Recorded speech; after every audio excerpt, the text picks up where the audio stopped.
तो good morning, नमस्कार। उम्मीद है आप सभी अच्छे होंगे और आज की क्लास को शुरू करेंगे। फटाफट से सभी जुट जाइए। लास्ट टाइम हम यूपी जीके को लेकर बात कर रहे थे और यूपी जीके में भी हमने वन्यजीव अभ्यारण्य, इसके अलावा पक्षी अभ्यारण्य, इन सभी को कवर कर लिया था जो यूपी से रिलेट करते थे।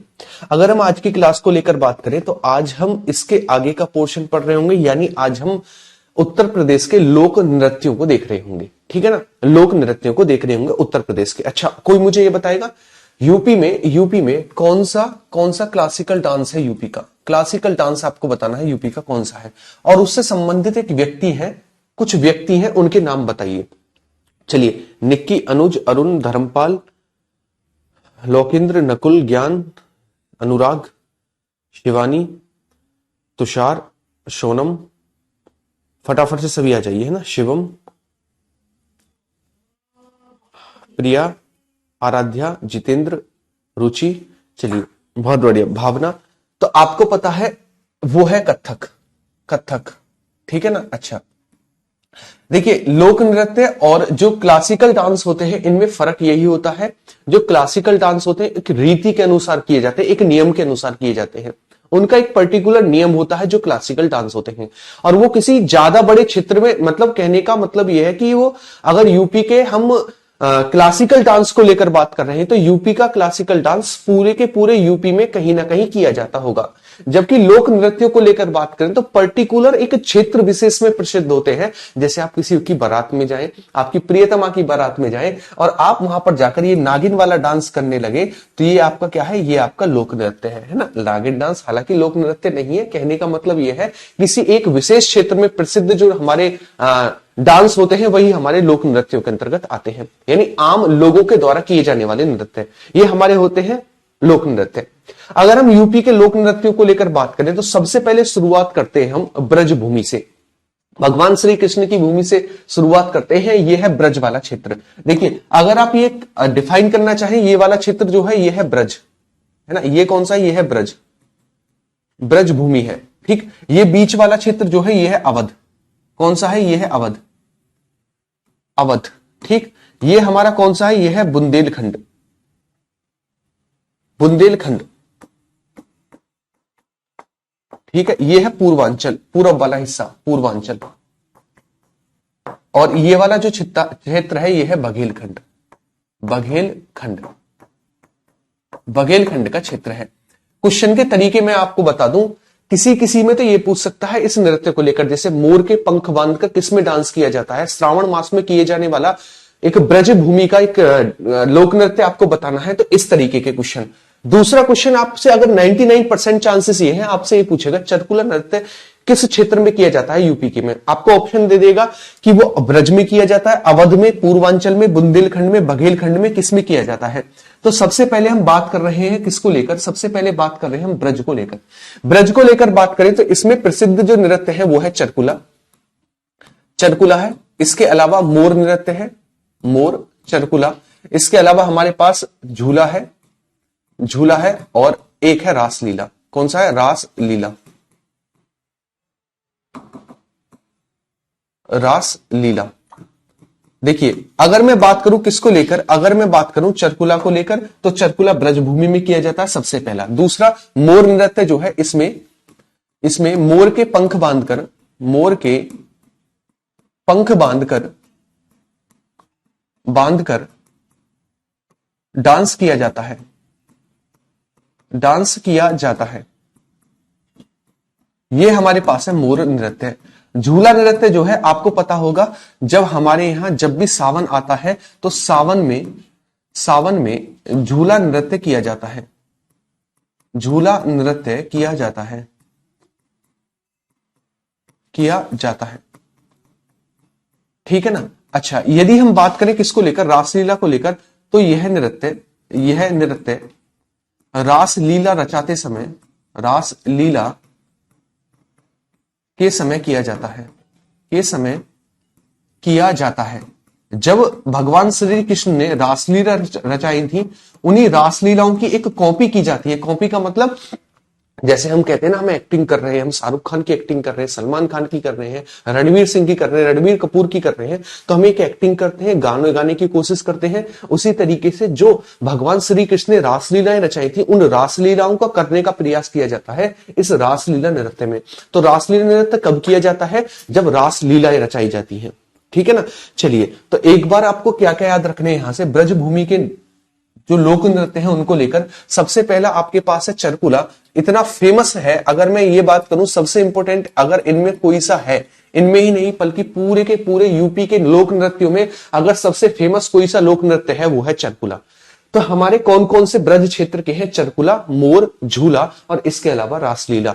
झूला नृत्य कब किया जाता है? जब सावन मास आता है।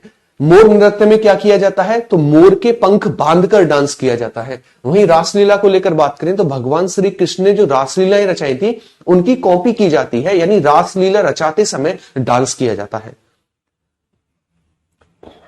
ठीक है, चलिए, तो यहां तक की चीजों को पहले ये नोट करिए जो हमारे ब्रज के हैं, है ना, ब्रज क्षेत्र के हैं। तो आपको कंप्लीटली याद रखना है, सबसे पहला टारगेट ये होना चाहिए, चरकुला हो, मोर हो, झूला हो, रासलीला हो, ये सारे के सारे ब्रज क्षेत्र के हमारे क्या है?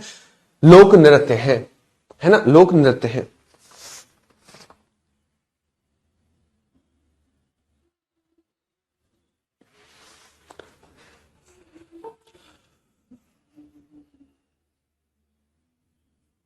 बहुत जल्दी आगे बढ़ेंगे, नोट करेंगे फटाफट। नोट हो जाए तो बता दिया, है ना, बता देना जब नोट हो जाए तो। हाँ भाई, सभी को गुड गुड मॉर्निंग तो हो गई, अब फटाफट से नोट करो, आगे की ओर बढ़ो।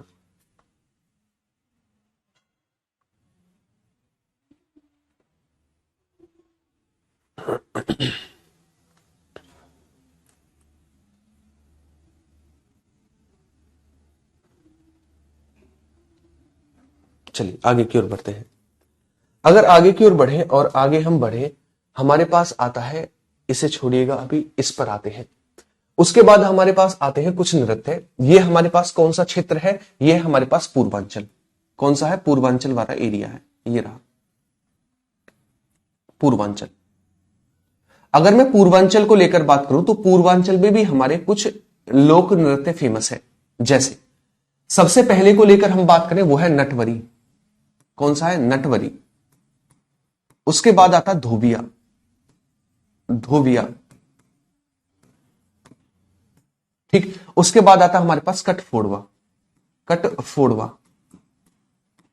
देखिए तीनों में क्या क्या अंतर है। नटवरी जो नृत्य है ये अहीरों के द्वारा किया जाता है। अहीर मतलब यादव के द्वारा, है ना, यादवों के द्वारा किया जाता है नटवरी। उसके बाद आता धोबिया। आपसे पूछता धोबिया उत्तर प्रदेश के किस क्षेत्र में फेमस एक लोक नृत्य है, तब आपका आंसर होगा वो है पूर्वांचल। और ये किसके द्वारा किया जाता है? धोबी जनजाति के द्वारा किया जाता है। उसके बाद आता कटफोड़वा। कटफोड़वा पूर्वांचल में होने वाला एक लोक नृत्य है यूपी का, और यह मांगलिक अवसरों पर किया जाता है। किस पर? मांगलिक अवसरों पर किया जाता है। तो तीनों के तीनों कर आप आगे लिखेंगे जो मैंने आपको बताया। सबसे पहले नटवरी, यह अहीरों के द्वारा यूपी में किए जाने वाला लोक नृत्य है। पहला पॉइंट। दूसरा अगर हम बात करें, यह है धोबिया। आप लिखेंगे यह यूपी के पूर्वांचल में धोबी जाति द्वारा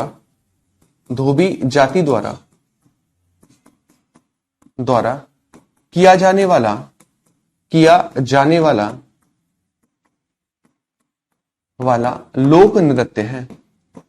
क्या है? लोक नृत्य है। ठीक है। उसके बाद आता हमारे पास कटफोड़वा। आप लिखेंगे यह पूर्वांचल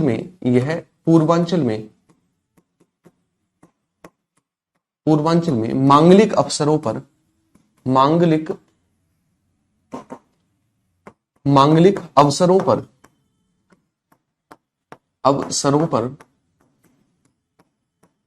किया जाने वाला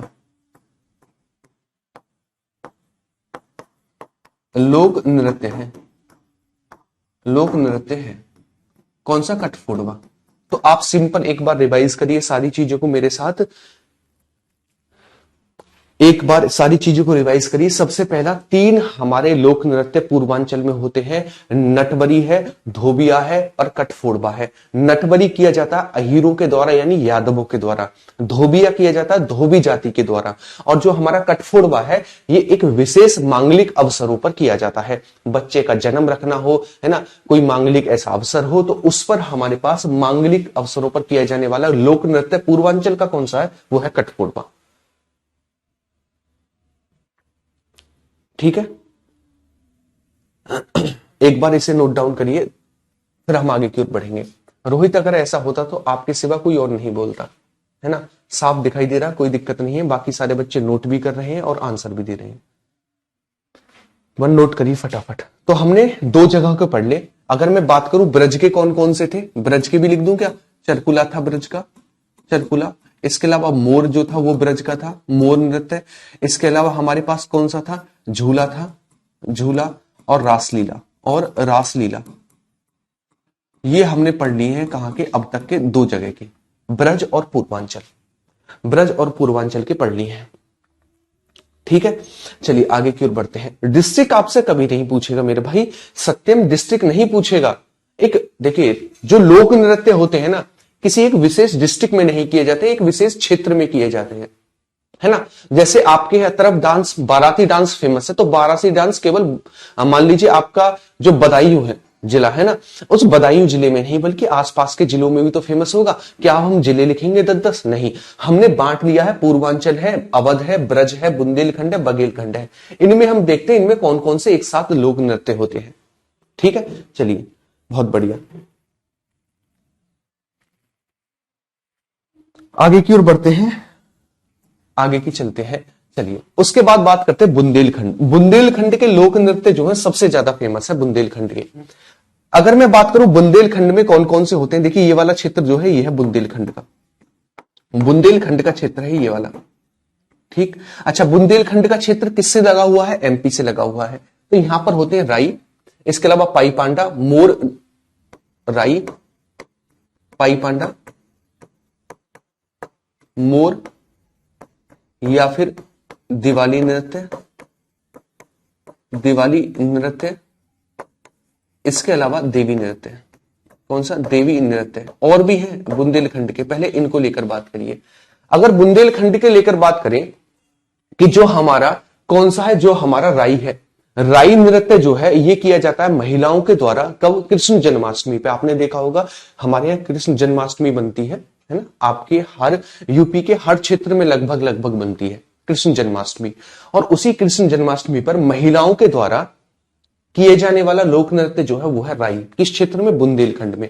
उसके बाद हम बात करें किसको लेकर? पाई पांडा को लेकर, है ना? ये भी यादवों के द्वारा किए जाने वाला एक लोक नृत्य है बुंदेलखंड में, पाई पांडा। मोर को लेकर बात करें तो ये दिवाली पर किए जाने वाला एक लोक नृत्य है मोर, या फिर दिवाली नृत्य भी इसे कहते हैं, है ना? और देवी नृत्य भी कहां पर होता है? बुंदेलखंड में होता है। तो एक बार थोड़ा थोड़ा इनके बारे में लिख लेते हैं। जैसे राई कृष्ण जन्माष्टमी पर, कृष्ण जन्माष्टमी पर, ठीक है ना, कृष्ण जन्माष्टमी पर महिलाओं के द्वारा, महिलाओं के द्वारा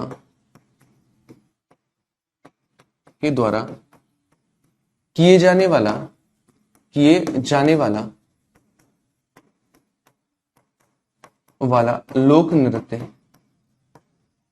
लोक नृत्य कौन सा? वो है राई। अगर हम पाई पांडा को लेकर बात करें तो ये भी हमारा कहां? यादवों के द्वारा किया जाता है, यादवों के द्वारा किया जाता है बुंदेलखंड में। ठीक है ना? दिवाली जो है ये दिवाली के अवसर पर किया जाता है, दिवाली इसे मोर नृत्य भी कहते हैं। दिवाली पर किए जाने वाला लोक नृत्य है। ठीक है, चलिए आगे की ओर बढ़ते हैं। देवी नृत्य ये भी बुंदेलखंड में होता है, बुंदेलखंड में होता है देवी नृत्य। ठीक, चलिए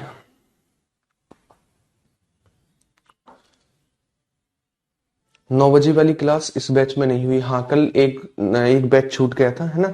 ये कई बैचों में क्लास लगाई थी ताकि सारे बच्चे क्वेश्चन प्रैक्टिस कर सके। तो एक बैच छूट गया था, उसमें आज आपकी क्लास हो जाएगी। बहुत बच्चों के मैसेज आए थे 9 से 10 वाली क्लास को लेकर, लेकिन वो आज हो जाएगी, उसकी परेशानी मत लेना, आज उसकी हो जाएगी। आप अपना बैच का नाम लिख दीजिए एक बार, है ना, जिस बैच में नहीं हुई है। तो बुंदेलखंड में हम बात करें राई, पाई पांडा, मोर और देवी नृत्य, है ना, देवी नृत्य। मुझे एक बात बताइए, पूर्वांचल के सारे बता दीजिए जो मैंने अभी आपको पढ़ाए हैं।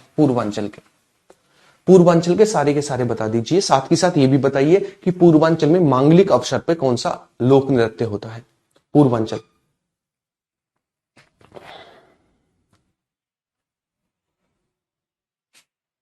पाई पांडा लिख लीजिए, पाई डंडा लिख लीजिए, कोई दिक्कत नहीं है। पाई डंडा, कोई दिक्कत नहीं, पाई पांडा दोनों पूछे जाते हैं। पाई डंडा लिख लीजिए, कोई दिक्कत नहीं, दोनों पूछे जाते हैं। पाई डंडा, पाई पांडा दोनों लिख लीजिए, दोनों वर्ड आते हैं। ठीक है, चलिए। जीडी में नहीं हुई, अच्छा।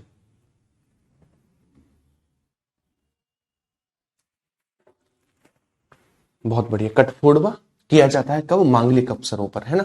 इसके अलावा कौन सा था? चलिए, बुंदेलखंड में नेक्स्ट लेकर बात करें बुंदेलखंड का, वो आता है हमारे पास शोरा नृत्य। शोरा नृत्य कहां पर होता है? बुंदेलखंड में होता है शोरा।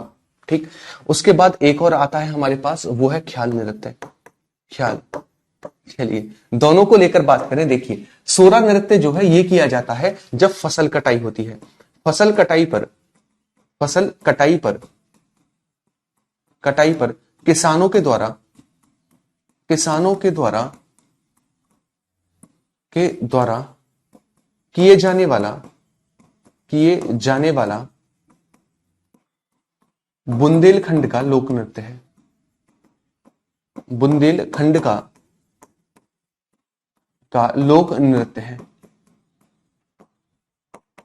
ठीक है, कौन सा? वो है हमारे पास शोरा। अगर हम बात करें ख्याल को लेकर, तो यह है पुत्र जन्मोत्सव पर किए जाने वाला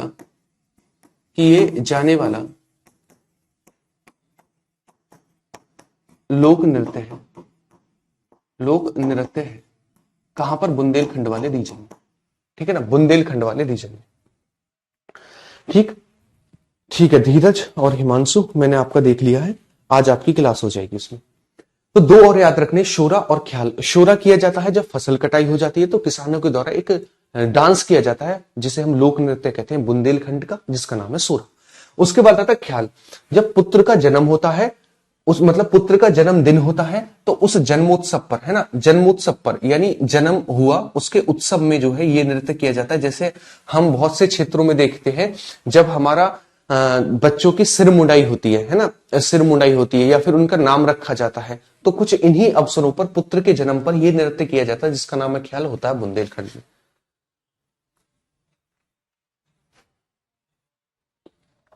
ठीक है, बुंदेलखंड में होता है। तो इन दोनों को नोट करिए। इसके बाद हमारे कुछ और हैं बुंदेलखंड के, उनको लेकर बात करेंगे।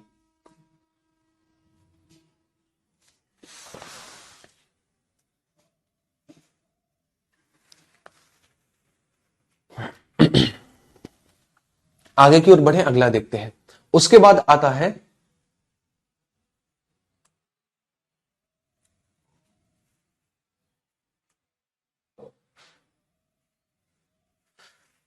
हमारे पास, नेक्स्ट आते हैं बुंदेलखंड के कौन कौन से। एक है हमारे पास, ये मैं बुंदेलखंड वाला क्षेत्र लिख रहा हूं, पर ब्रज मत समझना, बुंदेलखंड है, घोड़ा नृत्य। इसके अलावा आता है हमारे पास धूरिया नृत्य, और एक आता है हमारे पास छोलिया नृत्य आता है। कौन सा? छोलिया नृत्य आता है। ठीक है, यदि हम बात करें किसको लेकर, सबसे पहले एक नृत्य है जिसका नाम है घोड़ा नृत्य। देखिए, घोड़ा नृत्य जो है ये किया जाता है जब मांगलिक अवसर होते हैं। मांगलिक मतलब होता शुभ अवसर, है ना, मांगलिक अवसर यानी शुभ अवसर होते हैं, तब घोड़े के द्वारा किया जाता है ना। घोड़े को आपने देखा होगा बारातों में बड़ा नचाया जाता है ना, ऊपर टांगे कराई जाती हैं। तो वही एक तरीके से हमारा घोड़ा नृत्य होता है। कब होता है? ये मांगलिक अवसरों पर होता है। कब होता है? मांगलिक अवसरों पर। वहीं हम बात करें धूर्य नृत्य को लेकर, ये कुम्हार जाति के द्वारा किया जाता है, और कुम्हार जाति में भी जो लड़के होते हैं, लड़के यानी पुरुष जो होते हैं, वो स्त्री वेश धारण करके डांस करते हैं। समझ रहे हो? नेक्स्ट लेवल का डांस हो रहा है। इसके अलावा छोलिया नृत्य जो होता है, विवाह आदि पर राजपूत जो होते हैं उनके द्वारा तलवारों का प्रदर्शन किया जाता है छोलिया नृत्य के अंतर्गत। ठीक है, चलिए तो एक बार हम लिखेंगे घोड़ा नृत्य। आप लिखेंगे यह मांगलिक अवसरों पर, मांगलिक अवसरों पर, अवसरों पर घोड़े के द्वारा, घोड़े के द्वारा कराया जाता है, जाता है। कौन सा? वो है घोड़ा नृत्य। ठीक है, धूरिया जो है आप कहेंगे ये जो कराया जाता है कुम्हार जाति के द्वारा, कुम्हार जाति के द्वारा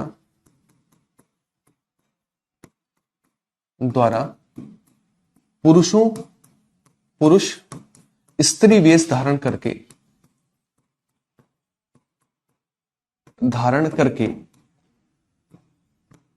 डांस करते हैं,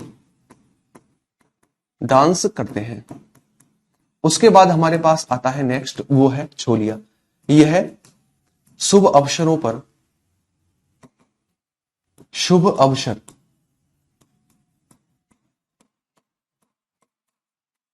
पर राजपूतों द्वारा तलवारबाजी करके किया जाता है, करके किया जाता है। ठीक है, आपने देखा होगा राजपूतों के द्वारा तलवारें घुमाई जाती हैं, तो कुछ इस प्रकार का ही नृत्य किया जाता है धूरिया। जब हमारा छोलिया नृत्य जब हमारा क्या होता है? शुभ अवसर होते हैं, जैसे बच्चे का जन्म हुआ, शादी हुई, जन्मदिन हुआ, है ना, ऐसे ऐसे अवसरों पर किया जाता है छोलिया नृत्य, है ना, छोलिया नृत्य किया जाता है। तो एक बार हम सारे के सारे देख लें बुंदेलखंड के 3। और सबसे पहले है घोड़ा, है ना, घोड़ा याद रखिएगा, घोड़े का डांस होगा, सीधी सी बात है। तो मांगलिक अवसरों पर बुंदेलखंड में घोड़े का डांस कराया जाता है, यानी घोड़े को नचाया जाता है, वही हमारे पास घोड़ा नृत्य है। धूरिया को लेकर बात करें तो कुम्हार जाति के द्वारा जो उसमें पुरुष होते हैं वो स्त्री वेश धारण करके डांस करते हैं। उसके बाद आता है छोलिया नृत्य। तो जितने भी हमारे राजपूत जातियां हैं बुंदेलखंड वाले क्षेत्र में, जब शुभ अवसर होते हैं, जैसे जन्मदिन हुआ, बच्चे का जन्म हुआ, शादी हुई, इन सारे के सारे शुभ अवसरों पर तलवारबाजी की जाती है छोलिया नृत्य में। किसके द्वारा? राजपूतों के द्वारा। तो एक बार इन्हें नोट करेंगे, तब हम आगे की ओर बढ़ेंगे।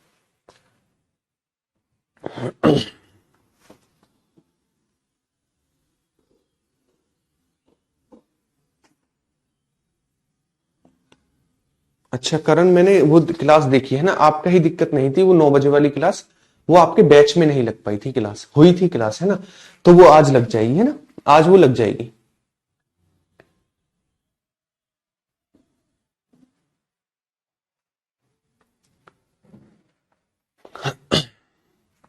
नोट कर लीजिए अब।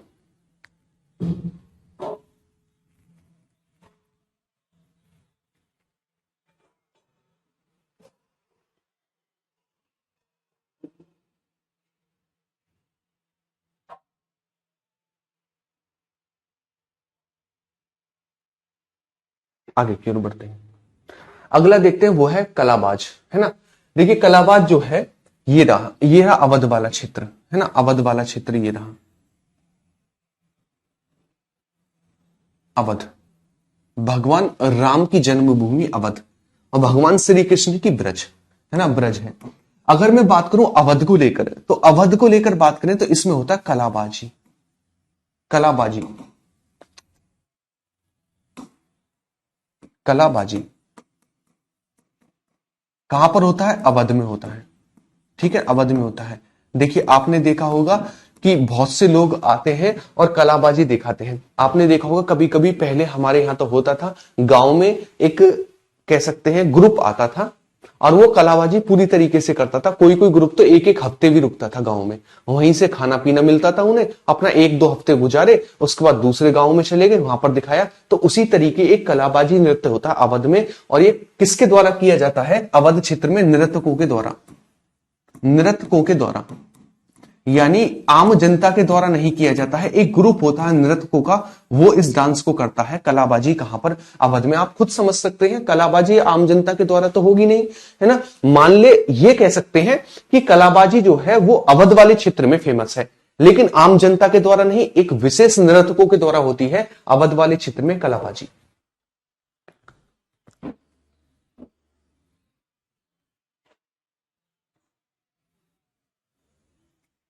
ठीक है, अस्थि इस बारे में मुझे पता नहीं है ना, पता नहीं है इस बारे में।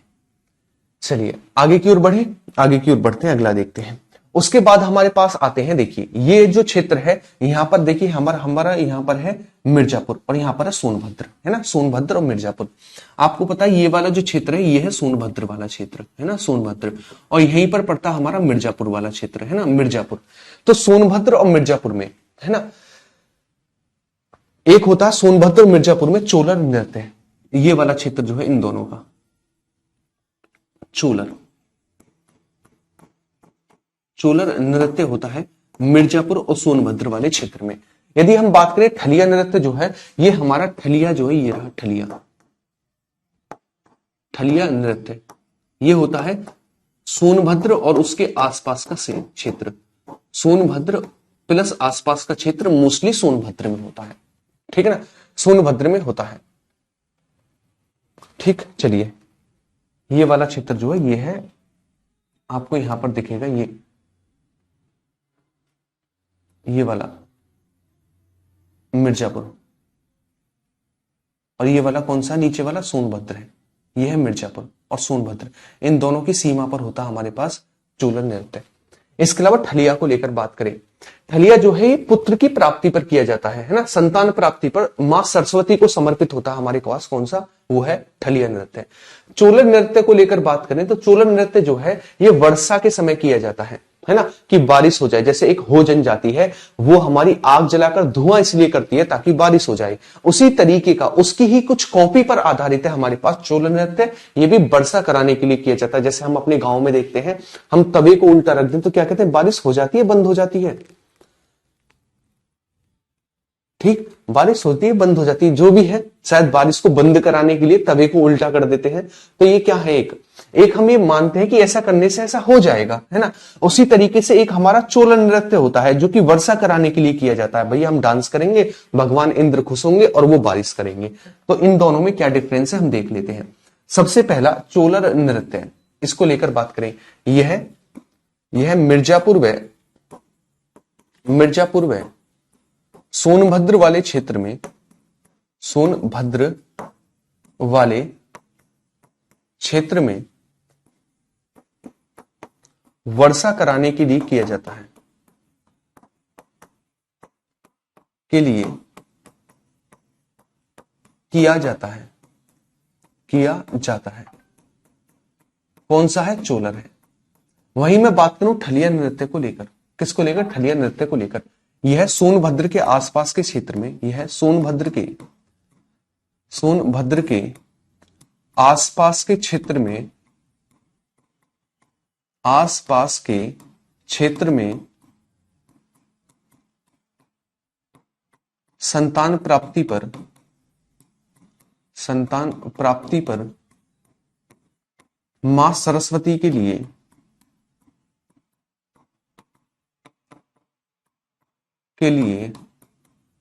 किया जाता है। ये थे हमारे पास ठलिया और छोलर नृत्य, ठलिया और छोलर।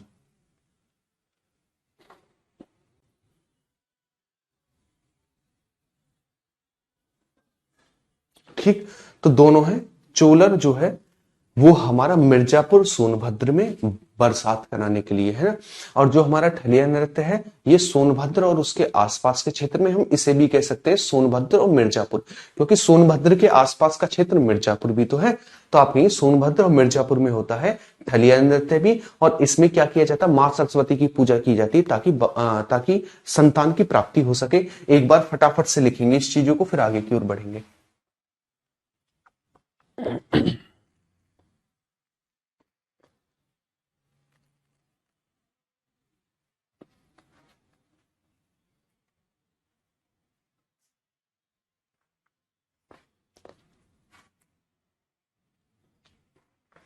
बड़े।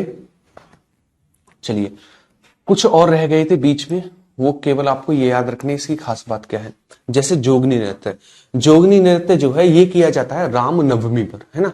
रामनवमी पर किए जाने वाले एक नृत्य है जिसका नाम है जोगनी नृत्य। कब किया जाता है? रामनवमी पे किया जाता है। और यूपी का एक क्या है? यूपी का एक लोक नृत्य है।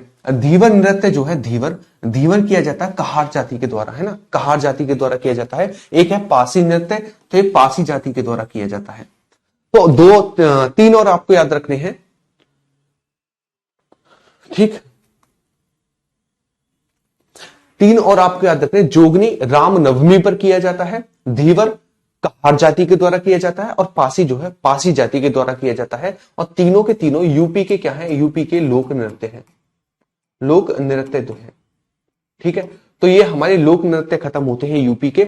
यूपी में आपको ये सारे के सारे जो भी मैंने आपको पढ़ाए, 10-15 लोक नृत्य पढ़ाए, ये सारे के सारे आपको याद रखने हैं यूपी के। तो एक बार फटाफट से नोट करिए, जोगनी, धीवर, पासी। जोगनी रामनवमी पर, धीवर कहार जाति के द्वारा, और पासी पासी जाति के द्वारा किया जाता है। और तीनों यूपी में किए जाने वाले लोक नृत्य हैं।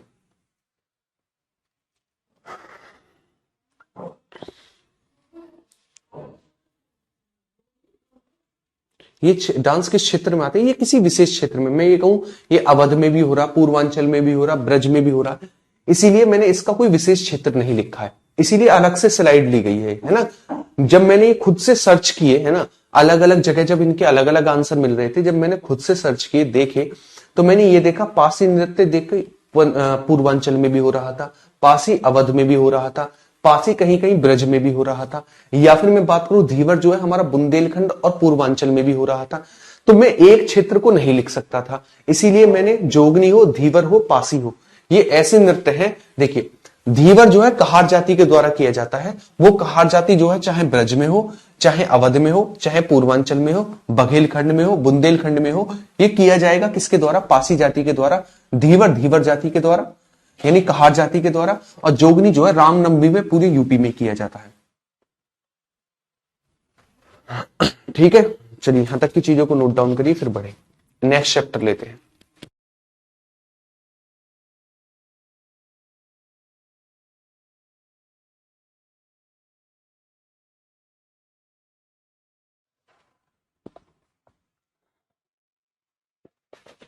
बड़े, चलिए एक बार नोट करेंगे, अब डालेंगे यूपी की जनगणना, यूपी की जनगणना, जनगणना फटाफट। और कौन सा है? सेंसस 2011, सेंसस 2011 है, क्योंकि इसके ही आंकड़े हमारे पास हैं, इसके अलावा किसी के आंकड़े हमारे पास नहीं है, ठीक है। अगर हम सेंसस 2011 के अलावा भी कुछ बातें क्लियर करें, ठीक है ना, तो क्लियर करें, आप क्या देखेंगे? आप ये देखेंगे कि सबसे पहला जनगणना कब हुई? सबसे पहली जनगणना 1872 में हुई, लेकिन ये दशकीय नहीं थी, दशकीय 1881 में हुई, ठीक है। तो आप लिखेंगे सबसे पहली जनगणना जो है 1872 में, सबसे पहली जनगणना 1872 में, 72 में मेयो के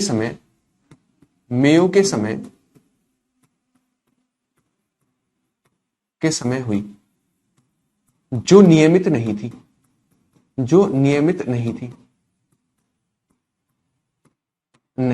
मतलब ये नियमित आधार पर नहीं हुई थी।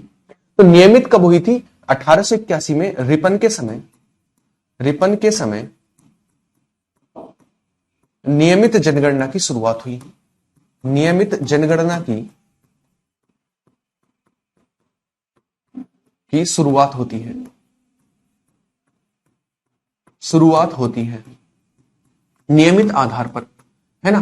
कितना नियमित आधार था? यह नियमित आधार था दशकीय, यानी प्रत्येक 10 वर्ष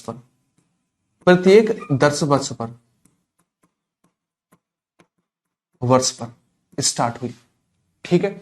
अच्छा, यूपी में जनगणना, यूपी में नहीं बल्कि पूरे भारत में जनगणना को लेकर बात करें, है ना। आशीष मैसेज आ रहे हैं ना, मैसेज आ रहे हैं, लेकिन मैं पढ़ा भी तो रहा हूं लगातार उसके साथ साथ। देखिए, अगर हम टोटल जनगणना को लेकर बात करें तो 1800, सबसे पहले 1872 में एक हुई होगी, है ना। अच्छा, उसके बाद 1881 में हुई और यहां से नियमित होनी शुरू हो गई, यानी 1881, 1891, 1901, 1911, 1921,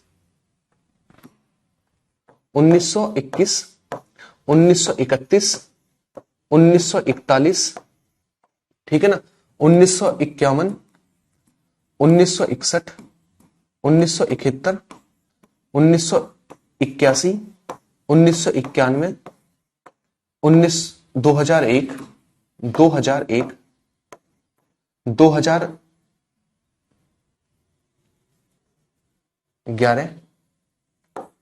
11, ठीक है ना। 1, 2, 3, 4, 5, 6, 7, 8, 9, 10, 11, 12, 13, 14, 15, ठीक है ना, 15। मेयो और रिपन का क्या मतलब है? रिपन के समय मतलब ये गवर्नर जनरल थे उस टाइम पर, मेयो है ना। मेयो जो था वो 1872 के समय पर था और रिपन जो था वो 1881 के समय पर, है ना, रिपन के समय हुई थी। अगर मैं बात करूं, आपसे पूछे सबसे पहली जनगणना कब हुई थी? 1872 में हुई थी सबसे पहली जनगणना, सबसे पहली थी ये, ठीक है। चलिए, आपसे पूछेगा आजादी के बाद सबसे पहली कब हुई? 1951 में हुई, आजादी के बाद। आजादी के बाद 1951 में हुई पहली, ठीक है। अच्छा, आजादी के बाद हमारी 2011 की जनगणना कौन सी है? तो 1, 2, 3, 4, 5, 6, यानी आजादी के बाद हमारी 2011 की जनगणना 61, 71, 81, 91, 1, 11, ठीक है। आजादी के बाद हमारी कौन से नंबर की जनगणना है? 7वीं, है ना। 1947 में देश आजाद हो गया था, तो 1947 के बाद 1951 में हुई, 1961, 1971, 1981, 91, 1 और 2011, यानी आप लिखेंगे आजादी के बाद, आजादी के बाद पहली जनगणना, पहली जनगणना 1951 में हुई, 1951 में हुई। और आजादी के बाद, आजादी के बाद 2011 की जनगणना, की जनगणना 7वीं जनगणना है, 7वीं जनगणना है। कौन सी? 7वीं जनगणना है ना। आजादी के बाद कौन सी? 7वीं जनगणना, ठीक। अच्छा, अगर हम बात करें किसको लेकर, जनगणना को लेकर, तो कौन कौन से पॉइंट? सबसे पहली जनगणना 1872 में हुई, मेयो के समय पर। नियमित जनगणना 1881 में हुई, रिपन के समय पर। और यहीं से दशकीय की शुरुआत हुई, यानी दशकीय का मतलब क्या? हर 10 साल पर, है ना, हर 10 साल पर होनी शुरुआत हुई। किसके समय पर? रिपन के समय पर। किस ईयर से? 1881 से। उसके बाद लगातार 10 सालों पर हुई। अब आप कहेंगे 2011 के बाद 2021 में होनी चाहिए थी, लेकिन नहीं हुई, नहीं हुई कोरोना की वजह से। फिर उसके बाद चुनाव आ गए, तो उस वजह से इस पर रोक सी लग गई, है ना। लेकिन 2011 की जनगणना के बाद 2021 की जनगणना, अब जो जनगणना के आंकड़े आएंगे वो सेंसस 2021 के नाम से आएंगे, चाहे वो 28 में आए चाहे वो 30 में आए, है ना, क्योंकि आधार 10 साल का चल रहा है। तो आपको याद रखना, अब जो जनगणना होगी नेक्स्ट वो होगी 2021 की, सेंसस 2021 होगा। कब? 2021, जो नेक्स्ट आंकड़े हमारे पास आएंगे। लेकिन अभी तक हमारे पास आंकड़े जो है वो 2011 की जनगणना को लेकर है, ठीक है। ठीक, आगे की ओर बढ़े तो यहां तक की चीजों को पहले नोट करिए, फिर बढ़ते हैं। अब हम यूपी को लेकर बात करेंगे, पर्टिकुलर यूपी में कौन कौन सी चीजें हैं, कैसे कैसे हैं, क्या क्या है।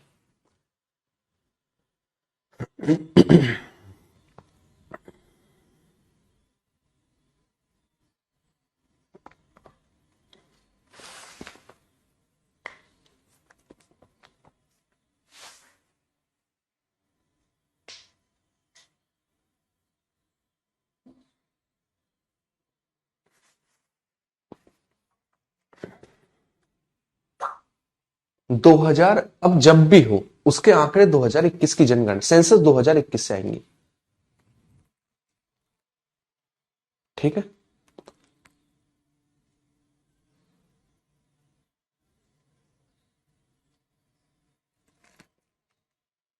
मेयो क्या है? मेयो एक भूत था, है ना।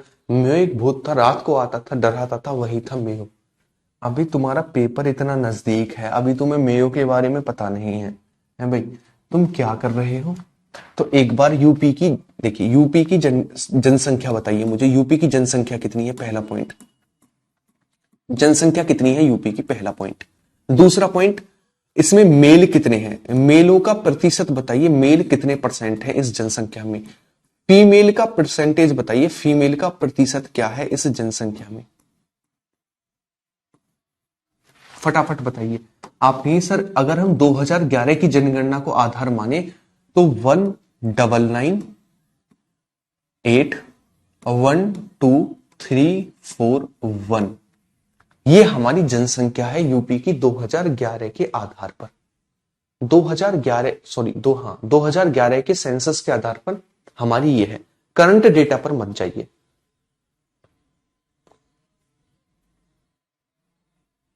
ठीक है, उसके बाद मेलों को लेकर बात करें तो 52.29% जो है हमारे पास कौन है? मेल है ना? मेल कितने हैं? 52.29 है, जबकि 47.71% जो है वो फीमेल है। 47.71% क्या फीमेल है? ठीक, सिंपली आप याद रखिएगा 1998 है ना, 1998। ठीक है, उसके बाद 1 2 3 4 और लास्ट में 1। सिंपल है याद करना। इसमें मेल कितने? 52.29 और फीमेल कितनी? 47.71। जनसंख्या में सबसे बड़े जिले और सबसे छोटे जिलों को लेकर बात करें। जनसंख्या में यूपी के सबसे बड़े जिले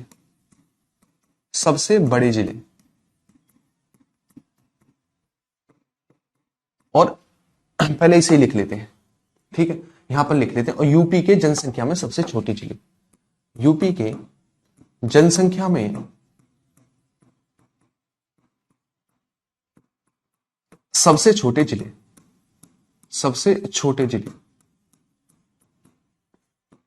कौन कौन से हैं? चलिए आंसर खुद भी करिएगा जितना आप पर आता है। सबसे बड़े जिलों को लेकर बात करें जनसंख्या में तो हमारे पास प्रयागराज है, इसके अलावा मुरादाबाद है और मुरादाबाद के बाद आता है हमारे पास गाजियाबाद।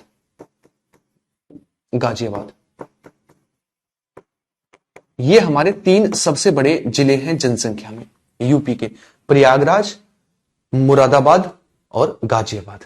उसके बाद जनसंख्या में सबसे छोटे जिलों को लेकर बात करें तो हमारे पास आते हैं महोबा, चित्रकूट और हमीरपुर, है ना? महोबा, चित्रकूट और हमीरपुर।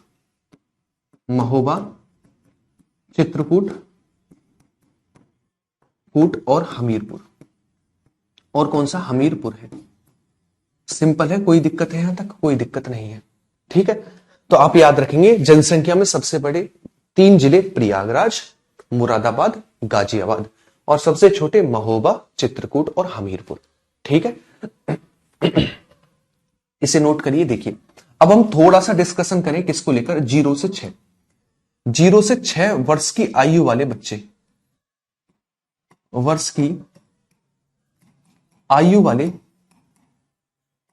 वाले बच्चों को लेकर सबसे ज्यादा सबसे कम। अगर हम 0 से 6 वर्ष की आयु वाले बच्चों को देखें तो देखिए ज्यादा को लेकर बात करें, ज्यादा कहां पर है? और एक बात करें कम को लेकर, है ना? कम को लेकर 3 ही तो हमें पढ़नी, ज्यादा और कम। ठीक, अगर हम ज्यादा को लेकर बात करें तो देखिए सबसे ज्यादा जो है वो हमारे कहां पर है? प्रयागराज में है। प्रयागराज में है 0 से 6 वर्ष के। दूसरे पर आता है मुरादाबाद आता है और तीसरे पर आता है सीतापुर। तीसरे पर कौन सा आता है? तीसरे पर आता है सीतापुर। वहीं हम बात करें किसको लेकर? 0 से 6 वर्ष के सबसे कम, है ना? सबसे कम जनसंख्या वालों को लेकर बात करें तो सिंपल सी बात है, एक आएगा महोबा, हमीरपुर और चित्रकूट। ठीक है, ये 3 जिले जो हैं वो सबसे कम वाले हैं, यानी महोबा में सबसे कम, उससे थोड़ा सा ज्यादा हमीरपुर में और उससे थोड़ा सा ज्यादा चित्रकूट में 0 से 6 वर्ष की आयु वाले बच्चे हैं। अच्छा, एक क्वेश्चन बनता है प्रतिशत में 0 से 6 आयु वाले बच्चे सर्वाधिक कहां पर हैं? प्रतिशत में 0 से 6 वर्ष आयु वाले बच्चे सबसे ज्यादा कहां पर है? तो स्थान है बहराइच। कौन सा? बहराइच है, बहराइच है। ठीक। अगर मैं बात करूं सबसे कम कहां पर है, वो है कानपुर में, प्रतिशत में है ना, प्रतिशत में आप लिखेंगे प्रतिशत में सबसे कम, सबसे कम 0 से 6 वर्ष आयु वाले बच्चे कहां पर है? वो स्थान है कानपुर। कौन सा है? कानपुर है। ठीक है, तो आपने यहां तक क्या जाना? आपने यहां तक केवल ये जाना,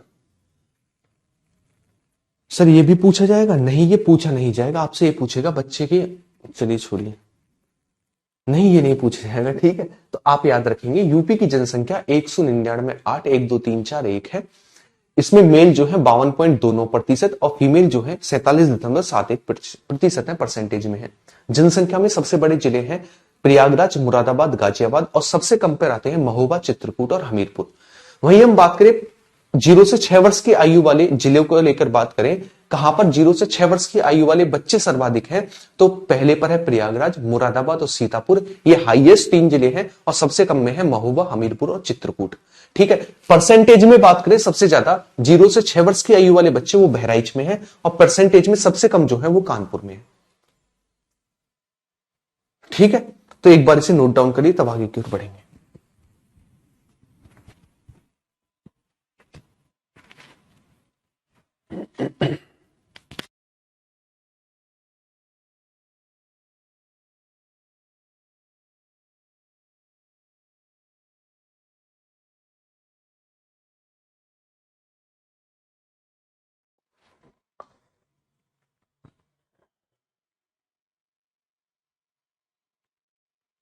एक 1000 क्वेश्चन वाली पीडीएफ वो डलेगी। अब रात तो क्लास हुई है, अब यार तुम क्या समझते हो, भूत भूत है क्या है भाई?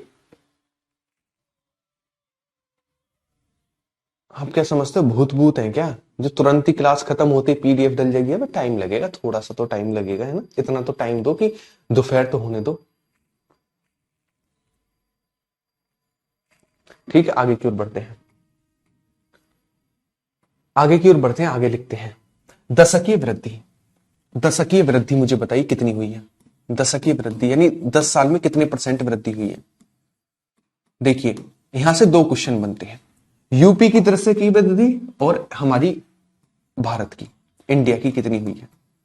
इंडिया की अगर हम यूपी को लेकर बात करें तो यूपी की दशकीय वृद्धि जो है वो हुई है 20.23%।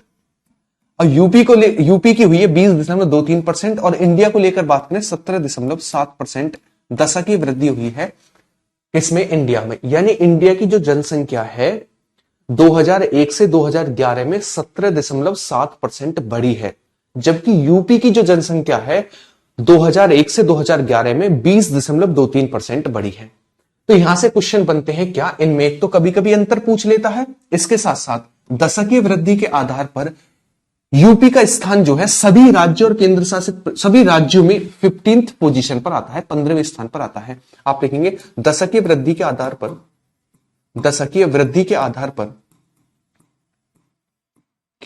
पर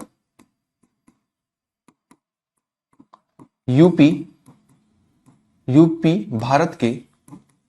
भारत के सभी राज्यों में 15th नंबर पर आता है, यानी दशकीय वृद्धि करने में 15th पोजीशन पर, 15वें नंबर पर आता है। तो आपसे ये पूछ लेगा सबसे ज्यादा और सबसे कम कहां पर हुई है, तो आप याद रखेंगे सबसे ज्यादा और एक है सबसे कम। एक क्या है? एक है सबसे कम। अगर हम सबसे ज्यादा को लेकर बात करें, सबसे ज्यादा दशकीय वृद्धि कहां पर हुई है, तो आपको कुछ जिले याद रखने हैं, जैसे गौतम बुद्ध नगर,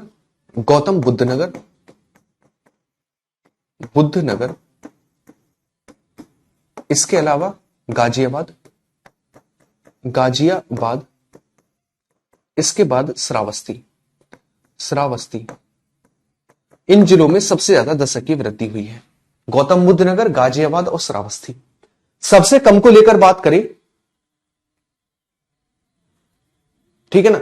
सबसे कम को लेकर बात करें, यानी कहां पर सबसे कम दशक की वृद्धि हुई है, वो है कानपुर, कानपुर, हमीरपुर, हमीरपुर और बागपत। और कौन सा और है, बागपत। यहां पर सबसे कम दशकीय वृद्धि हुई है, सबसे कम दशकीय वृद्धि। तो आपको कौन कौन सी चीज याद रखनी है, दशकीय वृद्धि में यूपी की कितनी है 20.23%, भारत की 17.7%।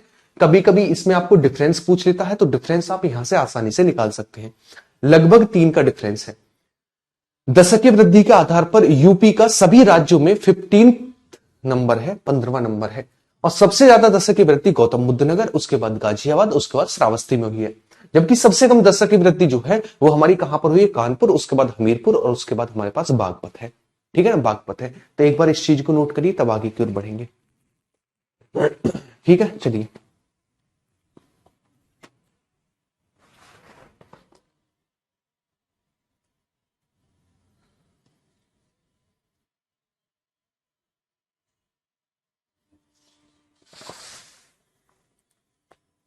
गाजियाबाद जिला है, हाँ हाँ क्यों नहीं है।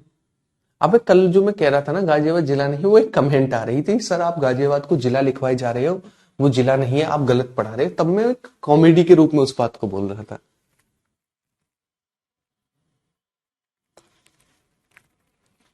चलिए आगे की ओर बढ़ते हैं। उसके बाद बात करें जनघनत्व, है ना, जनघनत्व, जनघनत्व। जनघनत्व होता है 1 वर्ग किलोमीटर स्क्वायर में रहने वाले लोगों की संख्या, जनघनत्व कहलाती है। मान लीजिए एक क्षेत्र है ना, ये मैंने एक भूमि का टुकड़ा लिया, ये 1 किलोमीटर का है, ये भी 1 किलोमीटर है ना, एक वर्ग ले लिया 1 किलोमीटर का, 1 किलोमीटर है, ये भी 1 किलोमीटर है। तो इसमें जो लोग निवास करेंगे उसे कहा जाएगा जनघनत्व, भारत का जनघनत्व, यूपी का जनघनत्व। ठीक है, चलिए। अगर हम बात करें यूपी के जनघनत्व को लेकर, तो यूपी का जो जनघनत्व है वो कितना है, 829 है। देखिए यूपी का कितना है और इंडिया का कितना है, इंडिया का कितना है। अगर यूपी के को लेकर बात करें तो 829 है यूपी का, और इंडिया का कितना है 389, सॉरी 829 सही है, 382, 382। इंडिया का कितना है, इंडिया का है 382। साथ ही साथ हम बात करें जनघनत्व के आधार पर, यानी लोगों की डेंसिटी के आधार पर यूपी का पूरे भारत में कौन सा नंबर है, 9 नंबर पर आता है, 9वें नंबर पर है यूपी सभी राज्यों में। कितने के साथ, 829 जनघनत्व के साथ। इसके अलावा सबसे ज्यादा जनघनत्व वाले जो जिले हैं, गाजियाबाद है, वाराणसी है, लखनऊ है। और सबसे कम जनघनत्व वाले जो जिले हैं वो ललितपुर है, सोनभद्र और हमीरपुर है। ठीक है, तो एक बार लिखेंगे सबसे ज्यादा और सबसे कम। पहले ये लिख लेंगे, जनघनत्व के आधार पर, जनघनत्व के आधार पर यूपी का भारत में 9वां नंबर है, 9th पोजीशन है। ठीक है, अच्छा इसके अलावा सबसे ज्यादा और सबसे कम, सबसे ज्यादा और सबसे कम, सबसे कम कहां पर सबसे ज्यादा जनघनत्व है, कहां पर सबसे कम है। अगर सबसे ज्यादा को लेकर बात करें तो सबसे ज्यादा हमारे पास कहां कहां पर है, तो आप में सबसे ज्यादा है हमारे पास गाजियाबाद, वाराणसी और हमारे पास एक आता है लखनऊ। कौन सा है, लखनऊ। ये 3 हाईएस्ट डिस्ट्रिक्ट हैं जनघनत्व में। सबसे कम में हमारे पास कौन कौन से आते हैं, ललितपुर, सोनभद्र और हमीरपुर। ये सबसे कम में है। ये क्या है, ये सबसे कम में है। ठीक है, चलिए।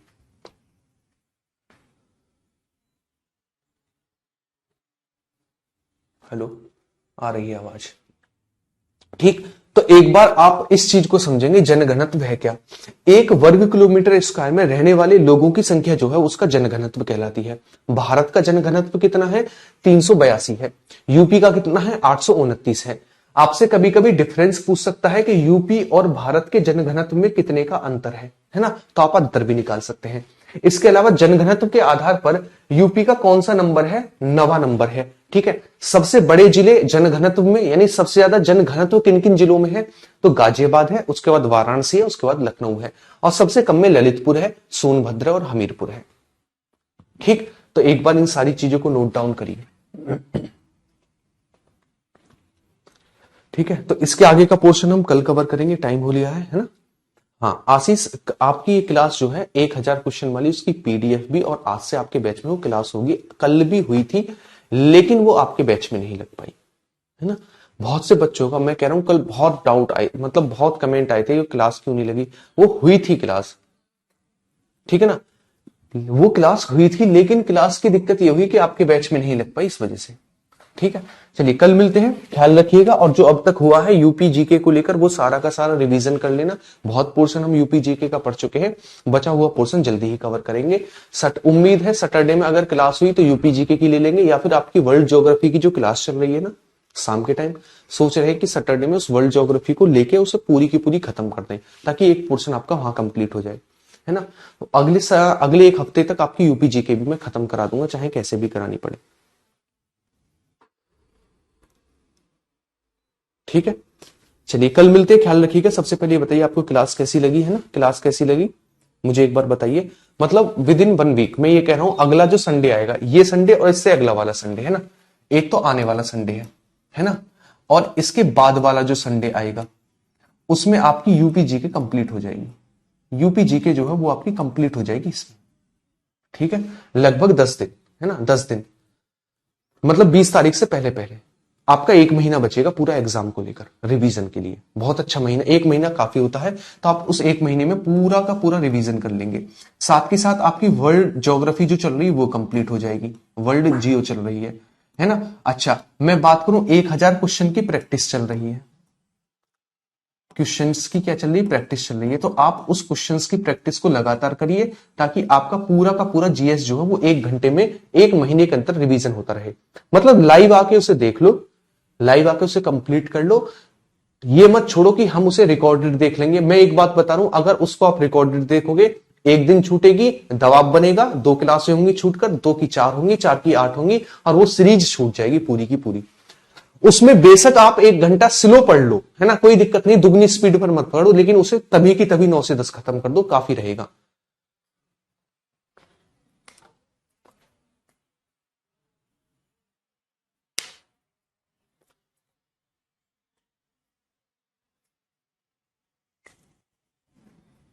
ठीक है, और कल आज की जो क्लास होगी ना,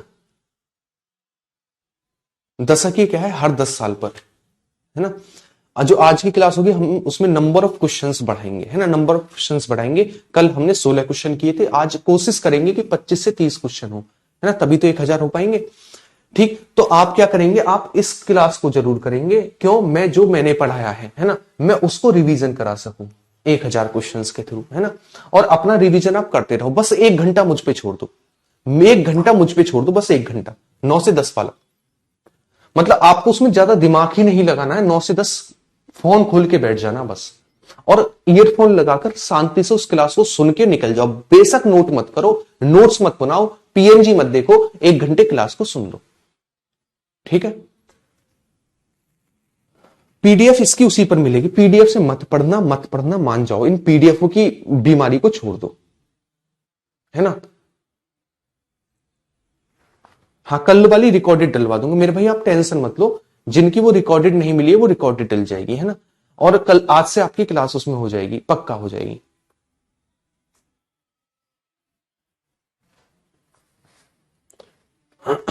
जनघनत्व होता है 1 वर्ग किलोमीटर स्क्वायर में जो लोग रहते हैं। जैसे 1 वर्ग किलोमीटर स्क्वायर में कमरा ले लो, एक कमरा में 10 लोग हैं तो 10 जनघनत्व हो गए। वैसे 1 वर्ग किलोमीटर स्क्वायर में यूपी में 829 लोग रहते हैं, वो 829 यूपी का जनघनत्व है। यूट्यूब पर नहीं है, आपके बैच में हो रही है, यूट्यूब पर नहीं है। ठीक है, मिक्स क्वेश्चन है, सारे के सारे मिक्स क्वेश्चन, जिसमें साइंस के भी थे कल और ज्योग्राफी के भी थे, हिस्ट्री के भी थे। आज भी इसी तरीके से होंगे, है ना। आज अगर बायोलॉजी के भी थे, फिजिक्स के भी थे, हिस्ट्री के भी थे और ज्योग्राफी के भी थे, कुछ आज भी ऐसे ही क्वेश्चंस रहेंगे। ठीक है, कल मिलते